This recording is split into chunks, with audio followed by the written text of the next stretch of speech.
WhatsApp guys, welcome back once again. 25 crore की luxury car जिसे चुराने आया एक शातिर चोर, लेकिन जाने अनजाने में उसी कार में वो फंस कर रह गया, वो भी आधे पौने घंटे नहीं बल्कि पूरे 8 दिन के लिए। अब ऐसे में वो कौन कौन पैतरे आजमाता है बाहर निकलने के लिए, चलिए देखते हैं। अमेरिका का छोटा सा टाउन जहाँ पर क्राइम बहुत ही ज्यादा बढ़ चुका है। कई लोग चलते फिरते लोगों को मार दिया करते हैं और उन पर कोई भी कार्रवाई नहीं होती। और ये सिर्फ अमेरिका की नहीं बल्कि पूरी दुनिया की यही हाल है। जान की कीमत सिर्फ अमीरों की है, गरीब तो जानवर है। अब एडी नाम का आदमी जो कि गैराज में आया हुआ है क्योंकि उसके मालिक ने उसकी गाड़ी अपने कब्जे में जो ले रखी है और इसकी वजह है एडी ने उसे उधार लिया है जो कि वो चुका नहीं पाया है और इसीलिए थकार कर उसने ये कदम उठा लिया। उसके लिए बड़ी मुसीबत पैदा हो गई है क्योंकि अगर गाड़ी नहीं रहेगी तो वो काम कैसे करेगा। वो उसके आगे हाथ जोड़ता है, लेकिन उसका मालिक उससे कहता है कि जिस दिन तुम मुझे मेरे पैसे दे दोगे उसी दिन में तुम्हारी कार मिल जाएगी, अभी चले जाओ, कोई फायदा नहीं है यहाँ पर खड़े रहने का। लेकिन दोस्तों वहाँ स्कूल के बाहर तो एडी की बेटी अलीना उसका इंतजार कर रही है क्योंकि आज फ्राइडे है, जो दरअसल एडी और उसकी बीवी के बीच का रिश्ता कुछ ठीक नहीं है। इसीलिए उसकी बेटी उसकी पत्नी के साथ ही रहती है क्योंकि एडी की हालत खस्ता है। वो खुद का तो ख्याल रख नहीं पाता, अपनी बेटी का कैसे रखेगा। जैसे कि आज वो उसे मिलने के लिए नहीं गया, जिसके लिए उसकी पत्नी उसे बहुत सुनाती है, तुम्हें ये काम दिया गया है और तुम वो भी सही से नहीं कर पाते, बड़े ही बेइज्जत किस्म के शख्स हो तुम।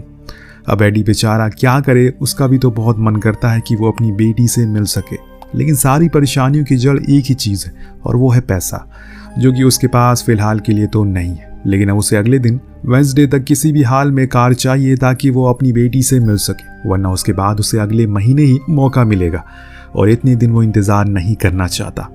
इसीलिए उसने वहाँ टाउन में खड़ी कुछ गाड़ियों की छानबीन करना शुरू कर दी। कहीं ना कहीं किसी न किसी ने तो अपनी गाड़ी को खुला छोड़ दिया होगा। अगर ऐसा है तो उसे कुछ अंदर से सामान मिल जाएगा जिसे बेचकर वो अपना उधार चुका सकेगा। पर उसकी बदकिस्मती से एक भी गाड़ी खुली नहीं होती, सबकी सब लॉक्ड थी। ऊपर से उसके पास जो $30 थे उसकी उसने लॉटरी टिकट खरीद ली, इसी उम्मीद में कि शायद किस्मत चमक जाए। पर ऐसे लोगों की किस्मत कहाँ चमकेगी जिनके नसीब में ही रोना लिखा हो। वेल अब इधर उधर हाथ मारते मारते फाइनली उसकी नज़र एक ब्रांड न्यू जिसका गेट खुला हुआ था। लगता है कि एडी की किस्मत अब चमकने वाली है। खैर बिना समय गवाए उसने गेट खोला और इधर उधर छानबीन करने लगा। बड़ी देर देखने के बाद भी उसे कुछ खास चीज़ नहीं मिलती, इसीलिए अफसोस वो कार से बाहर आने लगा। लेकिन इतनी जल्दी कहाँ, अभी तो ये कहानी यहाँ से थ्रिल लेना शुरू करती है। सोचो एडी की किस्मत भी क्या गजब है। 25 करोड़ की कार है जिसे वो चुराने के लिए नहीं बल्कि उससे बाहर आने के लिए वो दुआएं कर रहा है क्योंकि सभी गेट अब लॉक्ड हो चुके हैं जो इतनी आसानी से तो नहीं खुलने वाले। अब उसे और मुशक्कत करनी होगी, थोड़े हाथ पैर, जो कि वो करता भी है, लेकिन कोई हल नहीं निकला। एडी ने उसके शीशे तोड़ने की कोशिश की पर वो तो बुलेट प्रूफ थी, जो पैर से तो बिल्कुल नहीं टूटने वाले थे। इसीलिए अब आखिरी ऑप्शन है उसे ड्राइव करके कहीं और ले जाया जाए। लेकिन बड़ी ही अजीब कार है, ये तो स्टार्ट भी नहीं हो रही है। इसीलिए अब एडी उसके गेट को टूल से खोलने की कोशिश करता है, लेकिन तभी डैशबोर्ड की स्क्रीन से किसी का कॉल आया जिसका नाम था आंसर मी। अब एडी को लगा कि शायद ये इसके ओनर का होगा, उसे पता लग गया होगा कि मैंने चोरी करने आया हूँ। इसीलिए उसने कॉल पिक नहीं करी और कोशिश में लगा रहा, जिस दौरान उसके हाथ में गहरा कट भी लग गया। अब तो उसने हिम्मत भी हार दी, इसीलिए फाइनली वो उस कॉल को उठा लेता है। दूसरी ओर से विलियम नाम का शख्स जवाब देता है, हेलो मेरे भाई, मेरी गाड़ी में तुम्हारा स्वागत है। तुम्हारे लिए ये गाड़ी मैंने बनाई है, डिज़ाइन करी है, क्योंकि तुम जैसे चोर हम जैसे मेहनती लोगों की चीज़ों को बिना कुछ सोचे समझे चुरा लेते हो। मेरे साथ तो ऐसा कई बार हुआ है, मैंने पुलिस में कंप्लेन भी करी है, लेकिन फिर भी मेरी कार बार बार चोरी होती रहती है और इसीलिए अब मैं खुद इस काम में घुस गया हूँ। मैं तुमसे बदला लूँगा। वैसे तुम्हारी जानकारी के लिए बता दो कि तुम्हें मैं हर जगह से देख सकता हूँ, तो कोशिश करते रहो, पर इतना याद रखना कि तुम्हें यहाँ से जिंदा तो मैं जाने नहीं दूंगा। अब ये सुनकर बेचारा एडी उसे विनतियाँ करता है कि प्लीज़ मुझे जाने दो, मेरा एक परिवार है, एक छोटी सी बेटी है। ये सुन विलियम ने कहा कि ये सब तो तुम्हें चोरी करने से पहले सोचना चाहिए था। यार कैसे चोर हो तुम, ज़रा सा दिमाग तो लगाते। इतनी ख़राब एरिया में इतनी महंगी गाड़ी, वो भी अनलॉक करके कौन पार्क करेगा। ये तुम जैसे चोरों के लिए मैंने जाल बिछाया था जिसका शिकार अब तुम बन चुके हो। तो मारते रहो हाथ पैर, कुछ नहीं होने वाला है। अब यहाँ एडी को आ जाता है गुस्सा। वो अपने साथ लाई बंदूक को शीशे पर शूट करता है ताकि शीशा टूट सके, लेकिन गोली वापस टकरा कर उसके पैर पर लगती है जिससे उसका बड़ा ही भयानक दर्द होता है। अब तो उसमें लगातार खून भी बह रहा है। एडी उससे कहता है कि देखो मुझे गोली लग चुकी है, इसीलिए प्लीज़ मुझे बाहर निकालो वरना मैं मर सकता हूँ। लेकिन यहाँ विलियम अभी तो उसे फ्री करने के मूड में बिल्कुल नहीं है। उसे तो ऐसा करके बेहद मज़ा आ रहा है।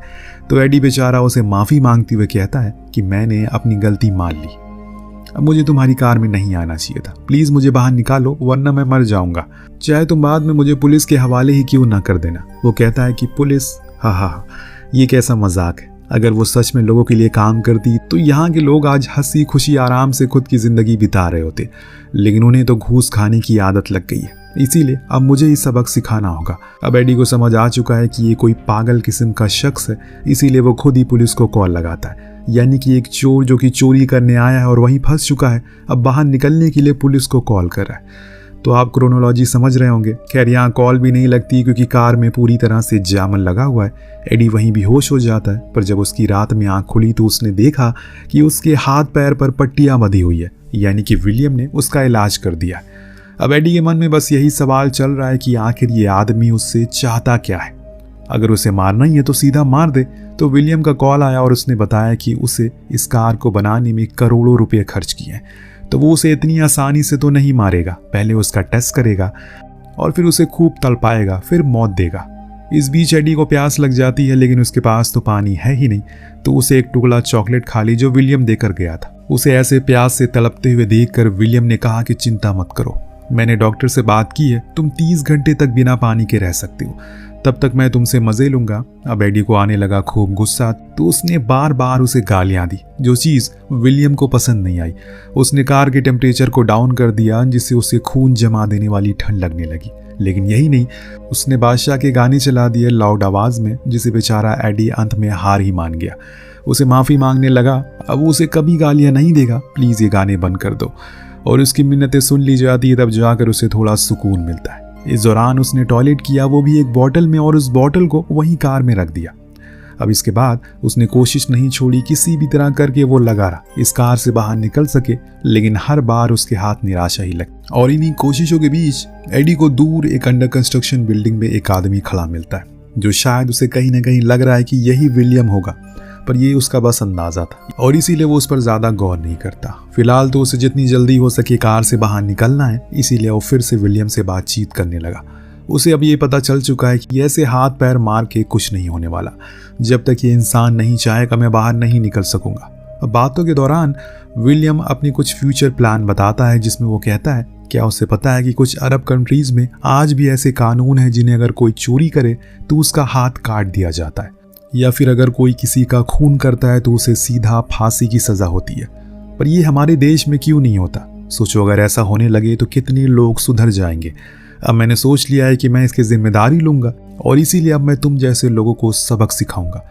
तो एडी कहता है कि अरे भाई, मैं जानबूझकर चोरी नहीं कर रहा हूँ, मुझे पैसों की ज़रूरत है, मेरे ऊपर कर्जा है जिसे चुकाना है मुझे, तब जाकर मैं अपनी बेटी से मिल पाऊंगा, वरना एक लौती इंसान जो मुझसे बात करती है वो भी मुझसे दूर हो जाएगी।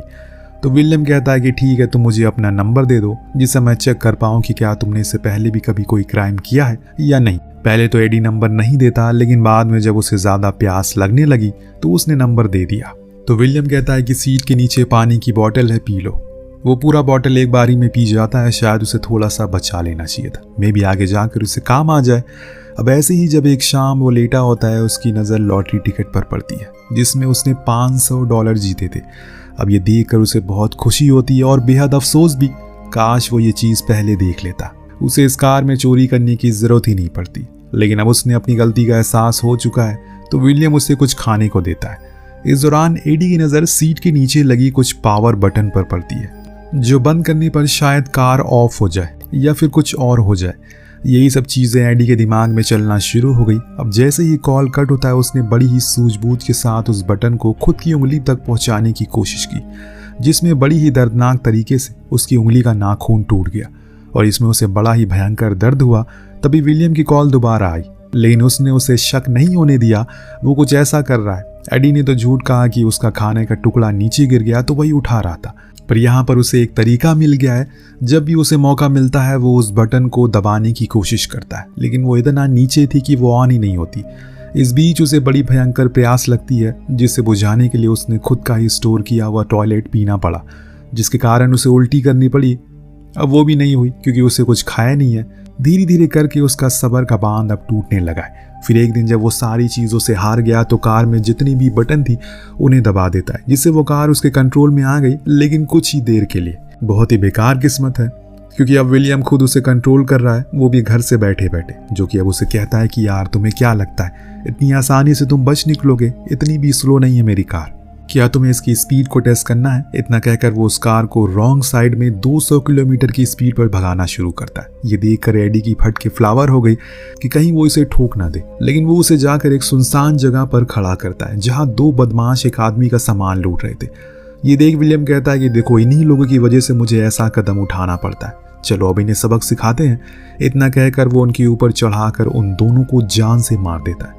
अब ये देख एडी बहुत ही ज़्यादा डर गया।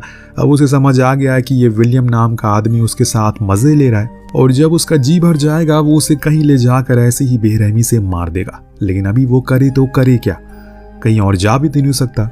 इस बीच अब विलियम थोड़ा पर्सनल हो जाता है, क्योंकि उसने अब एडी के परिवार के बारे में सारी चीज़ें पता लगा ली है, कैसे वो अपनी पत्नी को मारता पीटता है, उसके साथ बदतमीजी करता है। ये सब जानकर वो कहता है कि अगर तुम्हारी औकात ही नहीं तो तुमने शादी क्यों की, अपने साथ साथ अपनी बीवी बच्चे की भी ज़िंदगी ख़राब कर दी तुमने। ये सब सुन एडी उसे गाली देते हुए कहता है कि देख, मेरी पर्सनल लाइफ से दूर रह, जो कुछ भी है वो तेरा और मेरा है, इसीलिए मेरे से बात कर। वो कहता है कि क्यों, क्या हुआ? वो तुम्हारा परिवार नहीं है? अब तुमने जो कुछ भी किया उसका खामियाजा तो ज़रूर उन्हें भुगतना पड़ेगा, इसीलिए चलो कुछ मज़े करते हैं। इतना कहकर वो अलीना के स्कूल के बाहर गया और उसके पीछे कार को लगा दिया। अब ये देख एडी बहुत ज़्यादा घबरा जाता है। वो अपनी बेटी को खुद की वजह से मरते हुए तो देख नहीं सकता, इसीलिए वो बंदूक खुद की ही कनपट्टी पर लगा देता है। कहता है कि देखो, अगर तुमने उसे कुछ भी किया तो मैं खुद को मार दूंगा। पर विलियम कहाँ मानने वाला था, वो तो कार को फुल स्पीड में उसके सामने ले आता है, जिसे देख एडी ट्रिगर दबा देता है। लेकिन उसी समय विलियम कार को मोड़ देता है। वेल एडी अभी भी जिंदा है, क्योंकि बंदूक में गोली थी ही नहीं। और इस चीज़ को देखकर वो कहता है कि यार तुम तो मेरे गेम को इतनी जल्दी ख़त्म करने वाले हो, अभी तो मज़े आना शुरू हुआ है, इतनी जल्दी कहाँ मरने चले गए तुम, थोड़ा सब्र रखो। पर हाँ, मुझे ये देखकर अच्छा लगा कि तुम अपनी बेटी की कितनी फ़िक्र करते हो। अब मुझे तुम पर तरस आ रहा है, लेकिन मैं क्या करूँ, मेरा दिल जो पत्थर का हो चुका है, इसीलिए मैं तुम्हें छोड़ नहीं सकता। पर अब मेरा मन भी भर चुका है, तो खेल यहीं ख़त्म करते हैं। इतना कहकर वो कार की स्पीड को तेज़ कर देता है। अब एडी को समझ आ गया कि अब वो जिंदा नहीं बचेगा। वो पूरी कोशिश करता है कि किसी भी तरह करके कार की किसी इकलौती चीज़ को तोड़ सके। जो शुरू में हुआ तो वो फिर से हो गया, यानी कि कुछ भी नहीं हुआ। वो बस हाथ पैर हिलाता रह गया। अब उसे एहसास हो गया कि वो नहीं बचेगा। उसने अपनी नन्ही सी बेटी के लिए एक वीडियो रिकॉर्ड की कि बेटी मुझे माफ़ कर दो, मैं तुम्हें और तुम्हारी मॉम को बहुत सताया है। मैंने तुम्हें और तुम्हारी मॉम को बहुत सताया है हमेशा, और शायद उसी की सज़ा मुझे आज गॉड दे रहा है। लेकिन मैं वादा करता हूँ कि अगले जन्म में मैं एक अच्छा पिता और पत्नी बनने की पूरी कोशिश करूँगा। अब कुछ देर बाद विलियम ने कार को एक सुनसान जगह पर रोक दिया। कहा कि खुद को बांध लो, क्योंकि मैं तुम्हारे पास आ रहा हूँ, और हाँ, अगर जरा सी भी चालाकी दिखाई तो तुम्हारा परिवार चुटकी में ख़त्म हो जाएगा। उसने खुद को बांध लिया और एक बूढ़ा आदमी कार के अंदर आया। क्या ये विलियम है? जी हाँ दोस्तों, यही विलियम है। और यहाँ वो इसलिए आया क्योंकि वो एडी को अब मार कर दफनाने वाला है। वो जंगल की ओर जा रहा है। बीच में उसने एडी को बताया कि कुछ गुंडों ने उसकी बेटी की इज्जत को लूटा, इसीलिए वो इस जगह को पूरी तरह से बदलने वाला है। लेकिन एडी को उससे बदला लेना है, इसीलिए वो उससे कहता है कि तुझे मुझसे कोई बचा नहीं सकता। इतना कहकर वो अपने पैर से उस पावर बटन को ऑफ कर देता है, जिससे कार का पूरा सिस्टम बंद हो जाता है। वो सीधा जाकर एक खाई में गिरी, जिससे वो थोड़ी सी खुल जाती है। और इस बीच विलियम के हाथ में जो बंदूक थी उससे गोली चल गई, जो सीधा उसके पेट में लगती है। वो घायल हो गया। और यहाँ एडी तो उसे बहुत मारता है, किसी जिंदा लाश की तरह कर देता है। और तभी उसके पास उसकी बेटी अलीना का कॉल आता है, जो उसे पूछती है कि डैड, आपने ये कैसा वीडियो भेजा है, क्या आप ठीक हो? एडी बोलता है कि हाँ मैं ठीक हूँ, मुझे गॉड ने बचा लिया, पर तुम अपना ध्यान रखो, हम अगले वेंसडे ज़रूर मिलेंगे। और इतना कहती अब लग जाती उस कार में आग। एडी फौरन हथौड़े से शीशे को तोड़ने में लग गया। इस बारी वो टूट भी जाता है, क्योंकि कार अब पूरी तरह से खुल चुकी है। अब जलनी भी शुरू हो जाती है वो, जिसमें विलियम भी जलकर मारा गया। अब यहाँ एडी बाहर आता है और उसे एक इंसान लिफ्ट देता है। सीन शिफ्ट होकर पहुंचता है और हम एडी को गैराज में देखते हैं, जो कि अपनी कार लेने के लिए आए। पर ओनर कहता है कि वो तो अभी अंदर खड़ी है, थोड़ा टाइम लगेगा। अब बाहर निकलने पर एडी के पास तो टाइम ही नहीं है, क्योंकि अलीना स्कूल के बाहर उसका इंतजार जो कर रही है। इसीलिए वो छोटी बच्ची की साइकिल वहां से उठा लेता है और उसी को लेकर उससे मिलने गया। जैसे ही पहुंचा सबसे पहले उसने जोर से उसे गले लगाया, क्योंकि उसने तो उम्मीद ही छोड़ दी थी कि ये पल वो दोबारा से जी पाएगा, अपनी बेटी से मिल पाएगा। और इसी के साथ ये कहानी यहीं पर खत्म होती है। दोस्तों, कहीं ना कहीं विलियम भी ठीक था, क्योंकि जब हमें दूसरे के घर टूटते हुए दिखाई देते हैं तो हमें बहुत मजा आता है, लेकिन जब खुद का टूटता है तो रोना आता है। यही चीज़ विलियम के साथ हुई। जब ये चीज़ उसकी बेटी के साथ हुआ तो उसे बहुत बुरा लगा, और तब से उसने ये प्रोजेक्ट पर काम करना शुरू कर दिया, लेकिन मंजिल तक पहुंच ना सका। उसका कहना भी ठीक था कि जब कानून कुछ ना करे तो कभी कभी खुद ही कानून बन जाना चाहिए। आपके नज़रिए में कौन सही है? नीचे कमेंट करके ज़रूर बताइएगा। मिलते हैं अगली वीडियो में। Thank you so much watching. Peace out.